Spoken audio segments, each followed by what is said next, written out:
जय श्री राधे। एकादशी व्रत को हरितोष व्रत कहते हैं।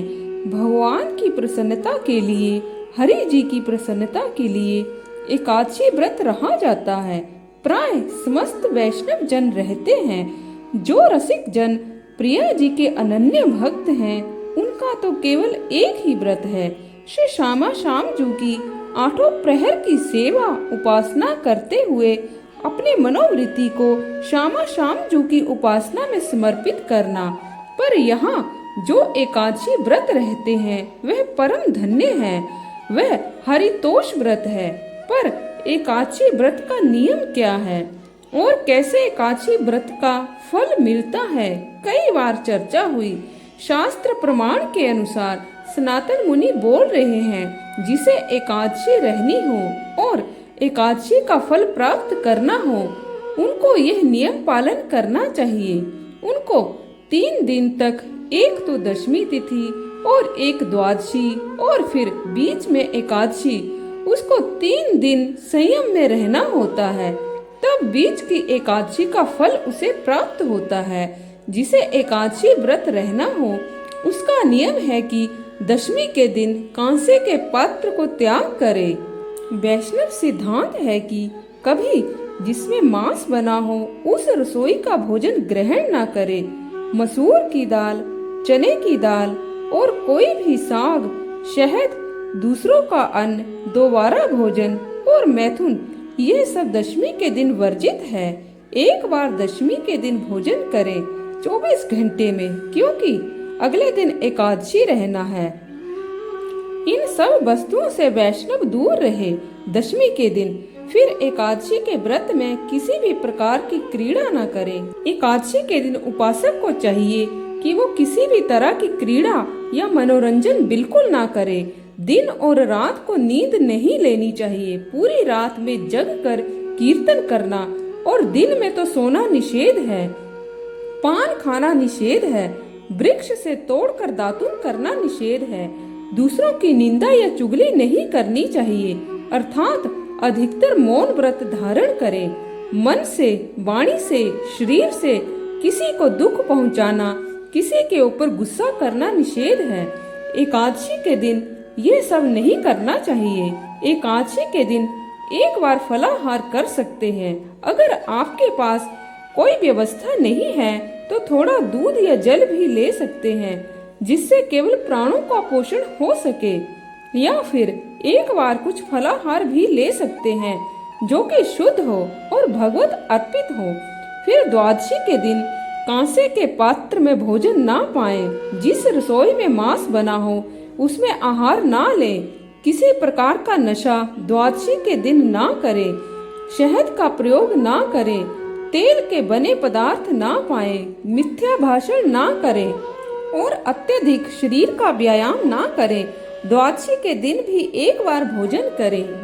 जिन पदार्थों का स्पर्श नहीं किया जाता उन पदार्थों का स्पर्श ना करें। द्वादशी को जो इन नियमों का पालन करता है, जो दशमी, द्वादशी, एकादशी को ऐसे पालन करता है, तब उसे एकादशी व्रत का फल मिलता है।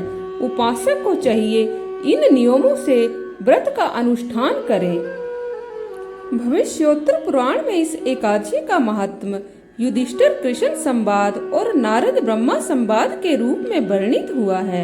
युधिष्ठिर ने भगवान श्री कृष्ण से पूछा, आषाढ़ शुक्ल एकादशी का नाम एवं महत्व क्या है? इसका देवता कौन है? इस व्रत के पालन का क्या फल है?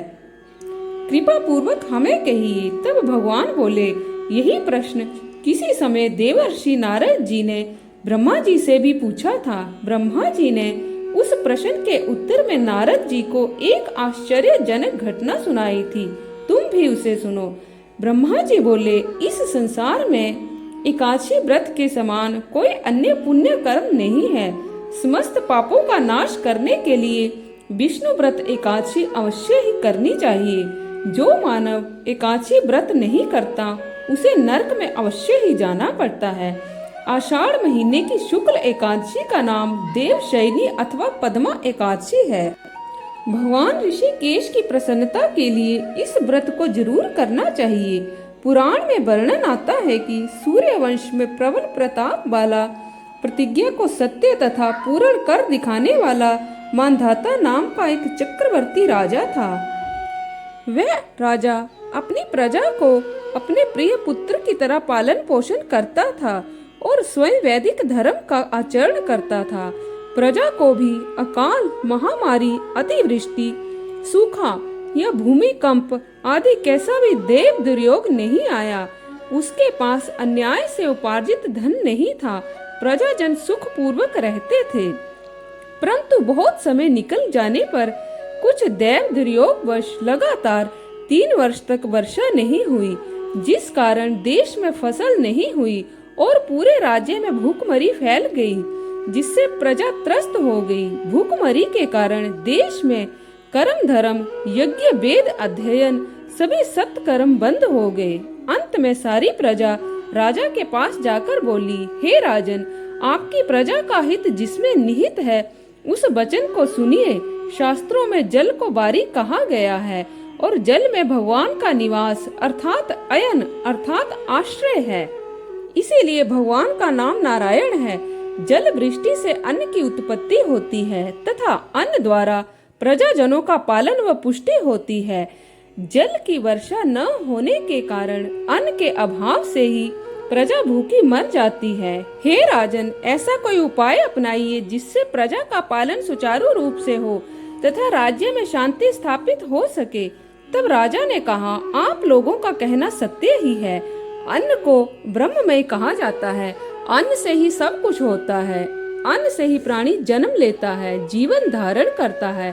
शास्त्रों में लिखा है कि राजा के धर्म आचरण से ही प्रजा सुखी एवं पापाचार से दुखी होती है। जबकि मैं स्वयं ये सुनिश्चित नहीं कर पा रहा हूँ कि मेरा ऐसा कौन सा पाप है, फिर भी प्रजाजन के कल्याण हेतु मैं पूर्ण रूप से प्रयत्न करूँगा। ऐसा कहकर राजा ने अपने कुछ नगर निवासी व थोड़ी सेना लेकर ब्रह्मा जी को प्रणाम करके सघन वन में प्रवेश किया। वहाँ वन में बड़े बड़े महात्माओं व ऋषि मुनियों के आश्रम में विचरण करने लगा। भाग्यवश राजा को ब्रह्मा जी के पुत्र अंगिरा जी का दर्शन मिल गया।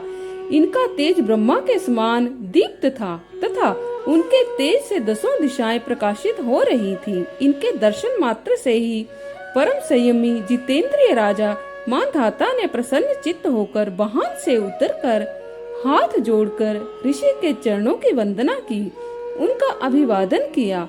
अंगिरा ऋषि ने स्वस्ति वाचन कहते हुए राजा को आशीर्वाद दिया एवं राजा से राज्य की कुशल क्षेम पूछी।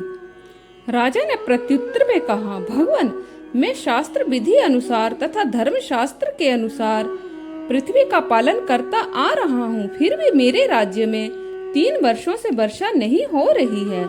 मुझे इसके कारण का पता नहीं चल रहा है। इसके बारे में जानने की इच्छा से मैं आपके पास आया हूँ। आप कृपा करके इसका कारण बतलाइए तथा यह भी बतलाइए कि प्रजाजनों को कैसे सुख शांति मिले तथा उनका कुशल मंगल हो। ऋषि अंगिरा जी ने कहा, राजन, सभी युगों में सतयुग श्रेष्ठ है। इस युग में धर्म चतुष्पाद युक्त पूर्ण है। इस युग में ब्राह्मणों के सिवाय अन्य कोई भी तपस्या नहीं करता। हे राजन, इस युग का यह नियम होने पर भी तुम्हारे राज्य में कोई शूद्र तपस्या कर रहा है। उसके द्वारा इस अनाधिकृत कर्म करने के कारण ही तुम्हारे देश में वर्षा नहीं हो पा रही है। आप उसका इस अपराध कर्म के लिए वध कर दीजिए, तभी पाप की शांति होगी। यह सुनकर राजा ने कहा, हे मुनिवर, तपस्या करने वाले और निरपराधी व्यक्ति का वध करना मेरी सामर्थ्य से बाहर है। अतः आप मेरे लिए सहज साध्य किसी अन्य साधन अथवा धर्म आचरण का उपदेश कीजिए। तब ऋषि ने कहा, राजन, यदि ऐसी बात है तो सुनो, आप आषाढ़ महीने की शुक्ल पक्ष की देवशयनी एकादशी का व्रत कीजिए। इस व्रत के प्रभाव से आपके राज्य में वर्षा अवश्य होगी। यह एकादशी सब प्रकार का शुभ फल देने वाली है तथा सब सिद्धियों को देने वाली है तथा सब अमंगलों का नाश करने वाली है। हे राजन, आप अपनी प्रजा एवं परिवार के साथ इस एकादशी का पालन कीजिए। मुनिवर की बात सुनकर राजा मंधाता को विश्वास एवं आत्मबल मिला। अपने राज्य में वापिस आकर आषाढ़ महीने की शुक्ल एकादशी के दिन राज्य की समस्त प्रजा एवं परिवार के साथ, जिसमें ब्राह्मण, क्षत्रिय, वैश्य, शूद्र आदि सब ने मिलकर इस पावन पुण्य प्रदायिनी एकादशी व्रत का पालन किया। व्रत के प्रभाव से संपूर्ण राज्य में खूब वर्षा हुई, जिससे सारी पृथ्वी की सिंचाई होने के कारण कुछ ही दिनों में अन्न, फल आदि के भंडार भर गए। सारी प्रजा बड़ी प्रसन्न हुई। यह एकादशी सब प्रकार के सुख तथा मोक्ष प्रदान करने वाली है। इसकी महिमा का श्रवण करने पर सभी प्रकार के पाप मिट जाते हैं। हरि भक्त हरि की प्रसन्नता के लिए बड़ी श्रद्धा से एकादशी व्रतों का पालन करते ही हैं तथा संसारिक सुख, स्वर्ग सुख, योग सिद्धि तथा मोक्ष की अभिलाषा छोड़कर केवल हरि भक्ति व हरि की सेवा ही मांगते हैं। इस देवशयनी एकादशी से प्रारंभ होकर देव उत्थान एकादशी तक 4 मास तक श्री हरि का शयन काल चातुर्मास कहलाता है, जिसमें अनवरत रूप से भागवत तथा कीर्तन एवं चातुर्मास्य व्रत चलता ही रहता है। महाराज युधिष्ठिर ने भगवान श्री कृष्ण से एकादशी का एवं चातुर्मास व्रत का विधान पूछा। भगवान बोले, आषाढ़ महीने की शुक्ल पक्ष में जब सूर्य कर्क राशि में रहता है, तब जगतपति भगवान मधुसूदन शयन करते हैं, और जब सूर्य तुला राशि में रहता है, तब भगवान को जागरण करवाना चाहिए। वेदज्ञ ब्राह्मणों द्वारा दही, दूध, घी आदि पंचामृत से अभिषेक करके, सुगंध द्रव्य लेपन करके, गंध, पुष्प, धूप, दीप आदि से पूजा करनी चाहिए।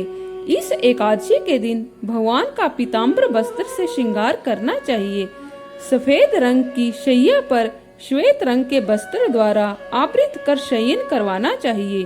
चातुर्मास्य व्रत देवशयनी एकादशी, द्वादशी, पूर्णमासी, अष्टमी अथवा संक्रांति के दिन से प्रारंभ किया जा सकता है, किंतु समाप्ति कार्तिक महीने की द्वादशी के दिन ही होनी चाहिए।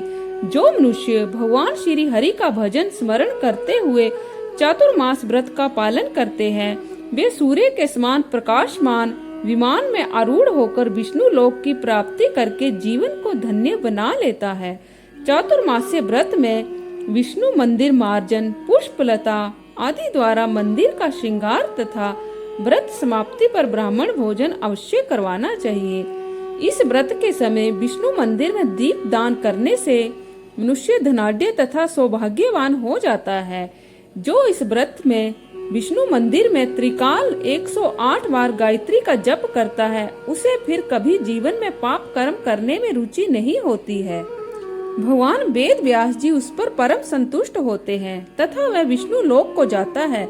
व्रत की समाप्ति पर जो व्यक्ति ब्राह्मणों को 108 तिल पात्र दान करता है, वह काया, मन, वाणी द्वारा किए गए समस्त पापों से मुक्त हो जाता है और निरोग शरीर तथा सतपुत्र का लाभ प्राप्त करता है। भगवान जनार्दन देव के शयन के 4 महीने में खटिया या तख्त पर शयन नहीं करना चाहिए। चातुर्मास व्रत के दिनों में जो भगवान के सामने कीर्तन व नृत्य करते हैं, उन्हें गंधर्व लोक की प्राप्ति होती है। चातुर्मास्य व्रत में जो व्यक्ति गुड़ भोजन का त्याग करता है, उसके पुत्र, पौत्र आदि परिवार की वृद्धि होती है। जो व्यक्ति चातुर्मास्य व्रत काल में तेल खाना तथा शरीर में लगाना त्याग करता है, उसे उत्तम शरीर प्राप्त होता है एवं उसके शत्रुओं का नाश हो जाता है। जो व्यक्ति चातुर्मास्य में कड़वा, खट्टा, मीठा, लवण, कटु आदि 6 रसों का त्याग करता है, उसके शरीर की कुरूपता एवं शरीर की दुर्गंध नष्ट हो जाती है। जो तांबुल त्यागता है, निरोगी होता है। जो पुष्प भोग का त्याग करता है, वह विद्याधर की गति का लाभ करता है। मिट्टी में बिना पात्र के भोजन करने वाला इंद्रलोक की प्राप्ति करता है। जो नख केश धारण करता है, वह भगवान के चरण कमलों को स्पर्श करने का लाभ प्राप्त करता है।